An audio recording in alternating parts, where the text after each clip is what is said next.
एक राजकुमारी की अनोखी शर्त। जो कोई राजकुमार मेरे लिए रात्रि में 4 बार संतुष्ट करेगा, मैं उसी से विवाह करूंगी। मित्रों, आज की यह कहानी बड़ी ही ज्ञानवर्धक होने वाली है।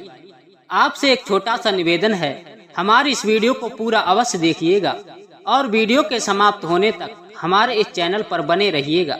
जो व्यक्ति मेरे लिए रात्रि में 4 बार संतुष्ट करेगा, मैं उसी पुरुष से विवाह करूंगी। दोस्तों, राजा वीर विक्रमादित्य का नाम तो आपने सुना ही होगा, जिनकी चर्चा पूरे राज्य में हुआ करती थी। ये किस्सा उन्हीं न्यायप्रिय राजा वीर विक्रमादित्य का है। एक समय की बात, महाराज वीर विक्रमादित्य अपनी रानी के साथ में वार्तालाप कर रहे थे और बातों ही बातों में बहस होने लगी। तब रानी ने हंसी हंसी में राजा से एक बात कही कि हे महाराज, यदि मैं मर गई तो मेरे जैसी रूपवान और गुणवान और पतिव्रता स्त्री आपके लिए दोबारा नहीं मिलेगी। तब महाराज वीर विक्रमादित्य कहने लगे कि हे प्रिय, किसी भी व्यक्ति को अपने आप के लिए ज्यादा महान नहीं समझना चाहिए। इस संसार में शेर पर सवा शेर हमेशा पैदा होते रहते हैं और यहाँ तक कि मरते रहते हैं। भगवान ने धरती पर किसी भी व्यक्ति के लिए सर्वश्रेष्ठ बनाकर नहीं भेजा है, क्योंकि हर मनुष्य के अंदर ये कमजोरी होती है। यदि वह थोड़ा सा ऐश्वर्य पा लेता है तो वह व्यक्ति घमंड के मारे चूर चूर हो जाता है और वह व्यक्ति अपने आप के लिए स्वयं भगवान समझने लगता है।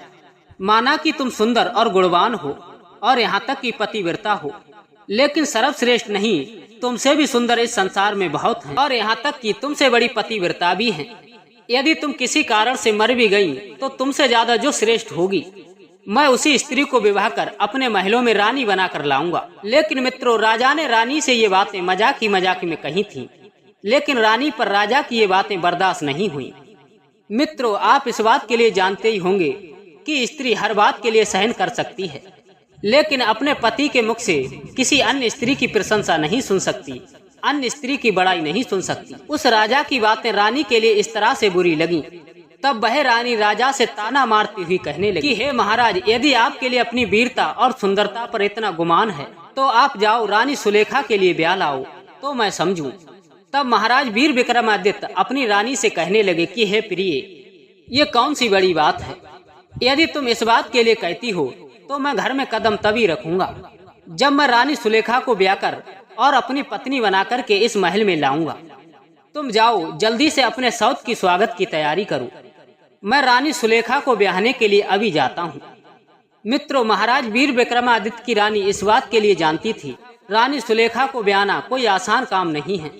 लेकिन मित्रों, रानी सुलेखा की एक अनोखी शर्त थी कि जो कोई राजकुमार मेरे लिए रात्रि में 4 बार संतुष्ट करेगा, मैं उसी से अपना विवाह करूंगी, उसी के लिए अपना पति बनाऊंगी। मित्रों, रानी सुलेखा दिखने में बहुत सुंदर तो थी ही, इसीलिए हर कोई राजा उससे विवाह करने की इच्छा लेकर उसके पास में जाता था। लेकिन रानी सुलेखा की शर्त को पूरा करना बड़ा ही कठिन था, क्योंकि रानी सुलेखा शर्त ना पूरी करने वाले राजा को अपने कारागार में कैद करवा देती थी। अब तक ना जाने राजकुमारी सुलेखा ने कितने राजकुमारों को अपने जेल में सड़वा दिया था। मित्रों, इधर राजा वीर विक्रमादित्य भी रानी सुलेखा के महलों में आए और उन्होंने राजकुमारी की सहेलियों से राजकुमारी की शर्त पूरी करने की बात कही। तब महाराज वीर विक्रमादित्य की बात सुनकर के सुलेखा की सखियां हंसती हुई कहने लगी कि अरे बहन, एक और बलि का बकरा आज कटने के लिए आया है। मित्रों, उधर रात होते ही रानी सुलेखा ने महाराज वीर विक्रमादित्य को अपने कक्ष में बुलवाया और स्वयं सज धज कर अपने पलंग पर जा बैठी। मित्रों, उधर महाराज वीर विक्रमादित्य ने क्या किया, भगवान भोलेनाथ का ध्यान लगाया और अपने 4 गुप्त पहरेदारों के लिए बुला लिया और उनके लिए रानी सुलेखा के कमरे में छुपने के लिए कह दिया। इधर महाराज वीर विक्रमादित्य रानी सुलेखा के पलंग पर जाकर बैठ गए। रानी सुलेखा अपने शर्त के अनुसार महाराज वीर विक्रमादित्य के सम्मुख चुपचाप से बैठी रही, जैसे कि कोई पत्थर की मूर्ति रखी हो। मित्रों, रानी सुलेखा की शर्त ये थी, जो कोई राजकुमार मेरे लिए रात्रि में 4 बार हंसने पर मजबूर कर देगा तो वो ही राजकुमार मेरा पति बनेगा। तब महाराज वीर विक्रमादित्य सोचने लगे, मैं रानी सुलेखा से ऐसी कौन सी बात कहूँ जो रानी सुलेखा हंसने के लिए मजबूर हो जाए। तब महाराज वीर विक्रमादित्य ने अपने एक सैनिक के लिए रानी के पलंग के नीचे छुपा दिया और उससे बात करते हुए कहने लगे कि हे रानी सुलेखा का पलंग रात बहुत बड़ी है और रानी सुलेखा अपनी शर्त के अनुसार वो तो हमारी बातों पर हंसेगी नहीं। तुम ही ऐसा कुछ करो जो रानी सुलेखा हंसने के लिए मजबूर हो जाए और हमारी भी रात आसानी से कट जाए। तब रानी के पलंग के नीचे छुपा हुआ सैनिक कहने लगा कि हे महाराज, रानी सुलेखा तो अपनी जिद पर अड़ी है। वह आपकी बातों पर नहीं हंसेगी और नहीं आपसे बोलेगी। तुम मुझसे क्या उम्मीद रखते हो जो रानी हंसने लगे? तुम बताओ, मैं तुम्हारी इच्छा के लिए अवश्य पूरा करूंगा। तब महाराज वीर विक्रमादित्य कहने लगे कि हे सुलेखा का पलंग, तुम हमारे लिए कोई ऐसी कहानी सुनाओ जिससे हमारे लिए कुछ ज्ञान भी प्राप्त हो और हमारी ये रात आसानी से कट जाए। मुझे ये तो मालूम है रानी सुलेखा सवेरा होते ही मेरे लिए अपने कारागार में डलवा देगी। मित्रों, तब रानी सुलेखा का पलंग कहने लगा, ठीक है महाराज, मैं तुम्हारे लिए एक छोटी सी कहानी सुनाता हूँ और कहानी के अंत में मैं तुमसे एक छोटा सा प्रश्न करूंगा और तुम्हारे लिए मेरे इस प्रश्न का सही सही उत्तर देना है। यदि तुमने मेरे प्रश्न का सही सही उत्तर दिया तब तो मैं तुम्हारे कहने पर तुम्हारे लिए नई नई कहानियां और सुनाऊंगा। यदि तुमने मेरे प्रश्न का उत्तर सही नहीं दिया तो मैं उसी समय कहानी को सुनाना बंद कर दूंगा। मित्रों, उस राजा ने रानी सुलेखा की तरह पलंग की भी शर्त मान ली। अब वह पलंग महाराज वीर विक्रमादित्य को अपनी कहानी सुनाने लगा और कहने लगा कि हे महाराज, मेरी कहानी को ध्यान से सुनो। एक राज्य में एक मंत्री के बेटे की और एक सेठ के बेटे की बड़ी ही गहरी यारी थी। उन दोनों का खाना पीना और यहाँ तक कि उठना बैठना और खेलना कूदना दोनों का साथ साथ होता था। उस राजा के बेटे की हाल में शादी हुई थी और राजा का बेटा उस सेठ के बेटे के साथ अपनी पत्नी को बुलाने के लिए अपनी ससुराल जाने लगा और यहाँ तक कि रास्ते में चलते समय एक मंदिर पड़ता था। उसी मंदिर के पास ठहरकर दोनों ने जलपान किया और विश्राम करने के लिए एक वृक्ष के नीचे लेट गए। अचानक वृक्ष की जड़ से एक विषैला सर्प निकला और वह सर्प सेठ के बेटे को डसकर दोबारा से वृक्ष की जड़ पर चला गया। कुछ देर बाद जब राजा के बेटे की आंख खुली तो अपने दोस्त को मरा हुआ देख करके जोर जोर से रोने लगा और सोचने लगा कि हे भगवान, यदि मौत ही आनी थी तो मुझे क्यों नहीं आ गई, मेरे दोस्त को क्यों आ गई। लेकिन मेरे मित्र का अभी तो विवाह भी नहीं हुआ था, उससे पहले आपने मेरे दोस्त के लिए छीन लिया। मैं जाकर के इसके माता पिता के लिए क्या जवाब दूंगा? इसने तो अभी तक अपनी बहू का मुंह भी नहीं देखा था।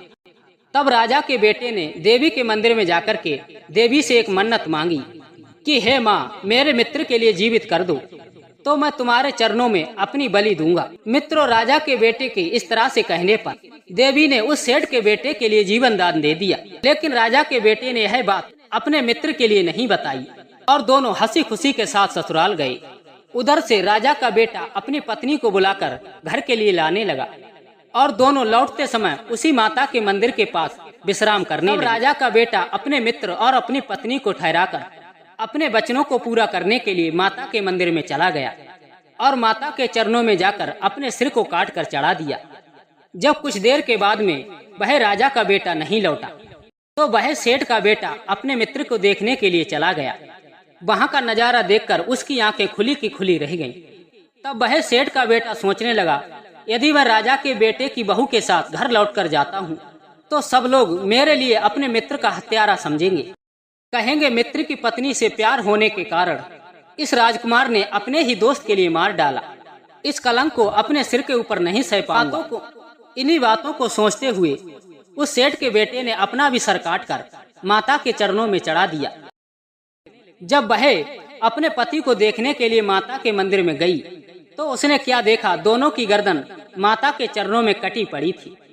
तब वह स्त्री सोचने लगी, मेरा पति भी जीवित नहीं रहा तो मैं जीकर क्या करूंगी और इस संसार के लोग तो मेरे ऊपर लांछन लगाएंगे, मेरे चरित्र पर उंगली उठाएंगे कि मैंने ही अन्य पुरुष के चक्कर में अपने पति की हत्या करवा दी है।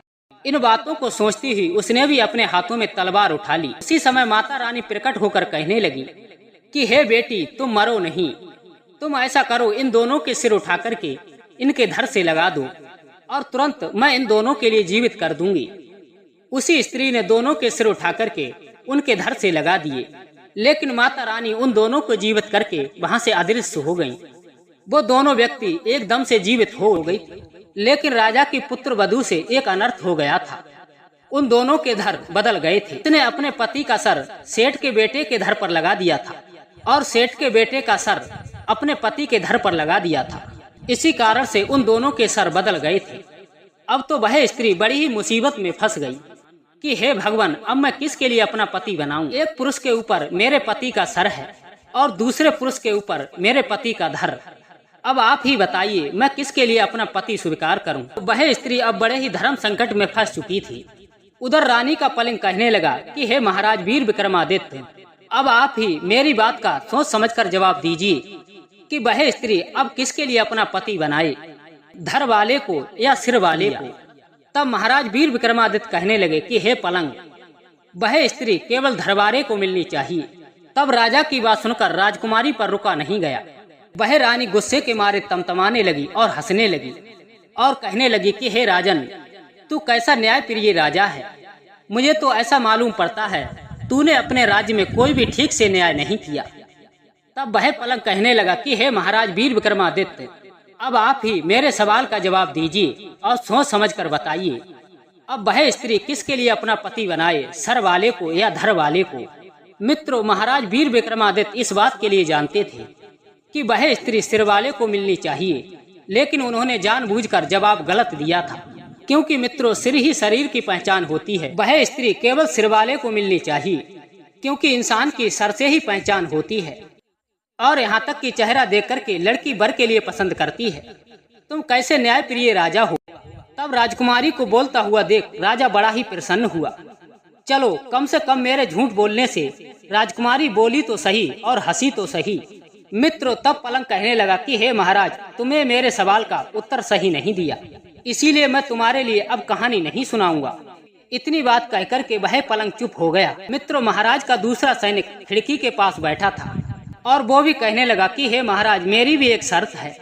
यदि तुमने भी मेरे प्रश्न का उत्तर सही नहीं दिया तो मैं तुम्हारे लिए भी आगे कोई कहानी नहीं सुनाऊंगा। तब महाराज वीर विक्रमादित्य कहने लगे कि हे खिड़की, तुम भी ऐसी बात कहो जिससे रात आसानी से कट जाए और यहाँ तक कि ज्ञान प्राप्त हो।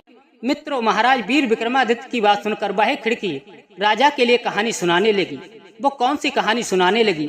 मित्रों, इस बात को जानने के लिए हमारी इस वीडियो को पूरा अवश्य देखना और वीडियो के समाप्त होने तक हमारे इस चैनल पर बने रहना, क्योंकि इसके बारे में मैं भाग नंबर 2 में बताऊंगा। मित्रों, आपको हमारी ये वीडियो पसंद आई हो तो वीडियो को लाइक करना और चैनल के लिए सब्सक्राइब करना। मित्रों